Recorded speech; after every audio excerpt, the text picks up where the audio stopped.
Welcome to Kirknewton in Northumberland National Park. We're at the start of the West Hill Hillfort Trail. It's on West Kirknewton Farm, land owned by Colin Martin.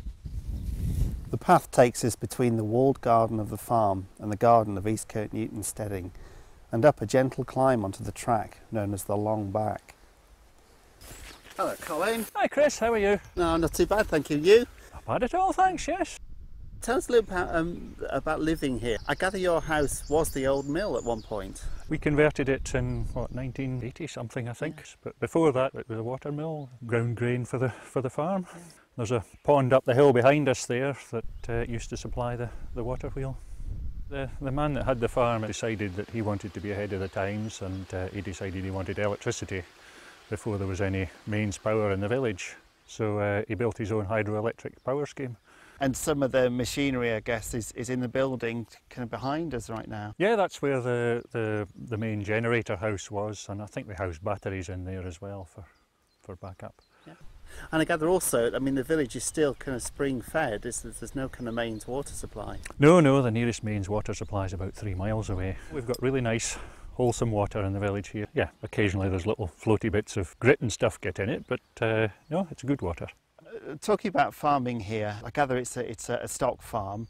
You've got sheep and cattle here. Can you tell us a little bit about those? We've got about 450 sheep and 70 suckler cows, all to produce meat in the long run. We've got Angus cross, Hereford cross, Simmental cross, Limousin cross as well. We've also got a management agreement with the National Park where it enables people to access and to enjoy and appreciate the wonderful countryside, the archaeology and the ecology on the farm. Obviously it could cause problems with people with it being a working farm. How's it been in your experience? That's gone very well, yeah. I enjoy meeting people wandering around the farm, and I don't really get much bother with anybody either. We've never had a problem with people with dogs. There are a lot of walkers have dogs, and I like to see them on a lead rather than running round freely. Running round freely is fine on a field with no stock, but the dogs can cause a lot of bother with sheep. You know, dogs just really love to chase anything that will run away from them, and a sheep is a prime example. On the cattle side, well, it goes the other way a bit. The cows with young calves tend to defend their calves, and they'll chase the dog. And if the dog's loose, the first thing the dog does is runs back to its owner.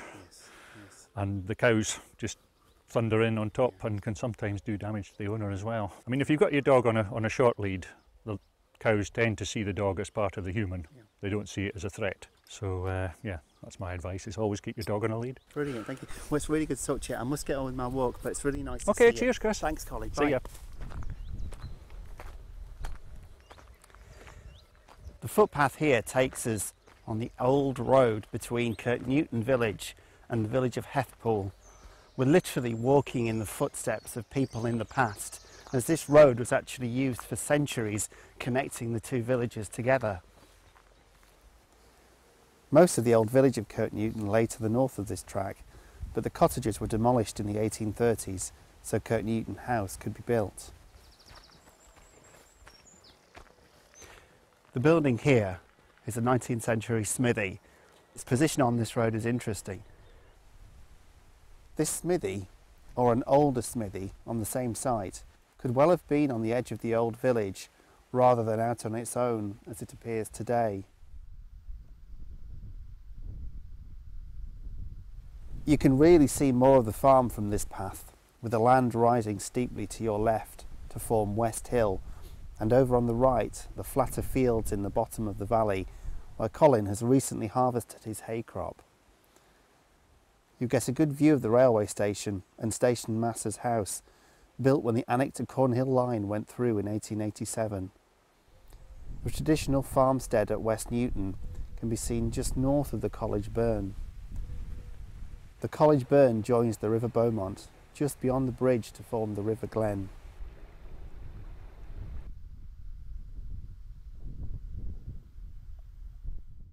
The building behind me is a traditional shepherd's cottage.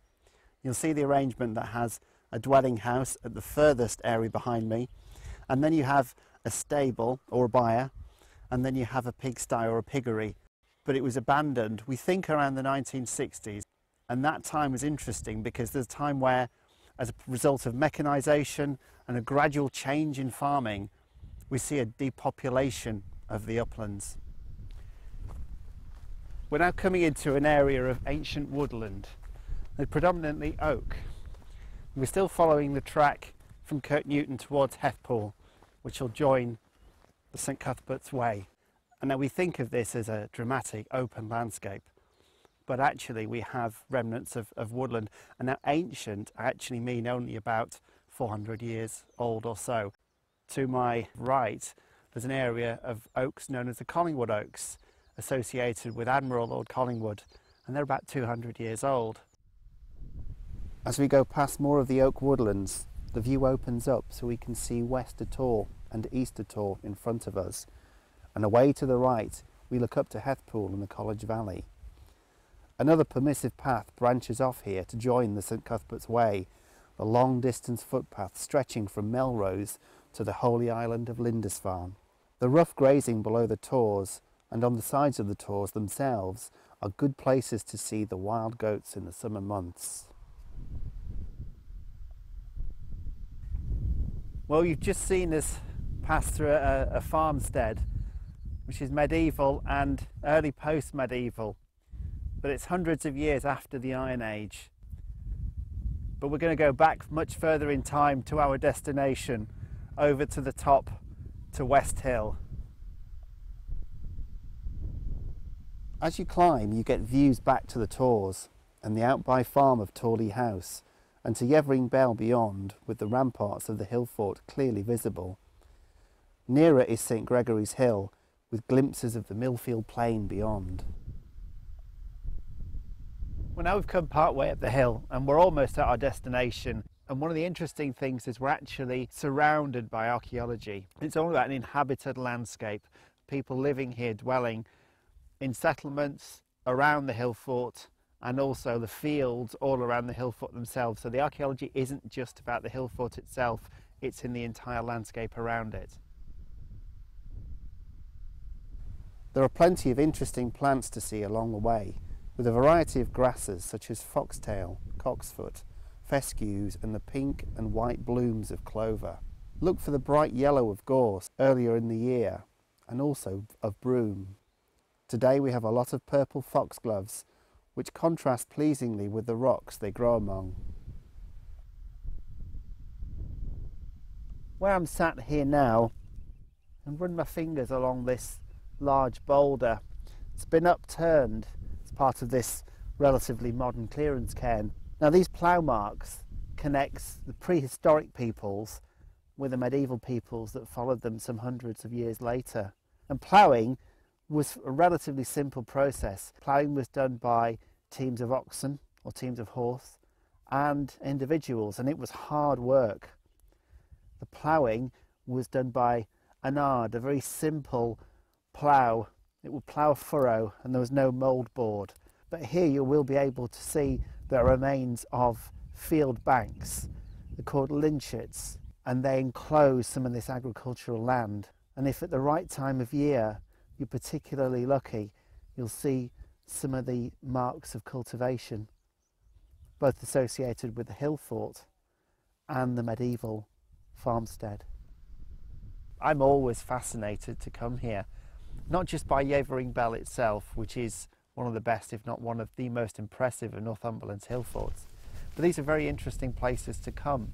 You get a real sense of walking back in time and following in people's footsteps, whether they be the footsteps of the hill fort builders themselves, or whether it be the ploughmen, or whether it be the shepherds. I think you actually do get that sense that you're connected to people and place.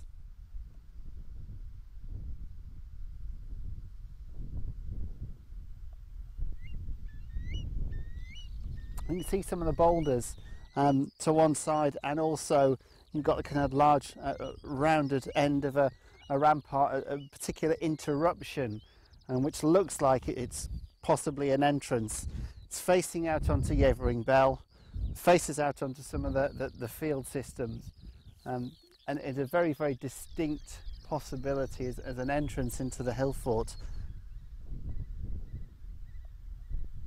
The vast Millfield Plain is to the east, where there was once a lake after the last ice age. Below is the river valley of the Glen, formed by the joining of the College Burn and Beaumont River at West Newton.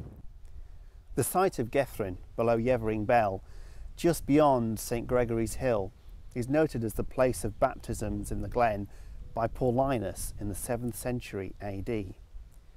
To the north is the hill with the monument to Davison, chandler and prize agent for Lord Nelson.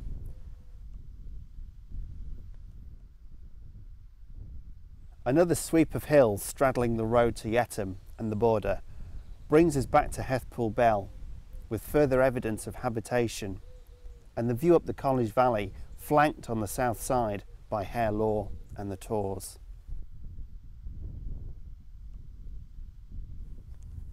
Here at the very top of West Hill, you've got Yevering Bell behind me, you've got St Gregory's Hill to the other side, and just to stand here and listen to the song of a skylark, the call of a curlew, you may even see a wild goat.